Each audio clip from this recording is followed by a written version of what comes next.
కాదు. అలాగే ప్రభువా, ఈ పరిశుద్ధాత్మ ప్రార్థన మందిరం కొరకు ఎంతో పాటుపడి కన్నీరు గార్చాం. దేవుడి మందిరాన్ని మాకు ఇచ్చాడు. నాకు ఉండటానికి ఇల్లు లేదు. ఇల్లు లేకపోయినా మందిరం కావాలని కోరుకున్నాను. ఈ మందిరం కొరకు పాటుపడ్డాను. రేత్రనక పగలనక కన్నీరు గార్చాను, ప్రార్థన చేశాను. దేవుడు ఎట్టకేలకు ఒక 20 lakhs అయినప్పటికీ కూడా అప్పో తప్పో చేసి మందిరాన్ని నిలబెట్టావు. నాకు ఇల్లు లేకపోయినా పర్వాలేదు నా ప్రభు, నీ మందిరం, నీ తేజో మహిమ నిలబడే స్థలం ఇది. నీ మహిమ ఎక్కడుంది?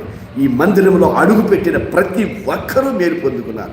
గర్భఫలం లేని వారికి గర్భఫలం, వివాహం కాని వారికి వివాహాలు, ఉద్యోగం లేని వారికి ఉద్యోగాలు, నాయన బిడ్డలు లేని వారికి బిడ్డలు, లేకపోతే ఇంకా ఇంకా ఇంకా వ్యాపారాలు, అందరికీ దేవుడు కార్యం చేశాడు. ఈ మందిరం అదే పరిశుద్ధాత్మ ప్రార్థన మందిరం, holy spirit prayer temple ministry. దేవుడు ఎంతమంది మేలు పొందుకున్నారంటే, కానీ అవివేకులైపోయారు. అందరికీ అన్ని సాక్ష్యాలు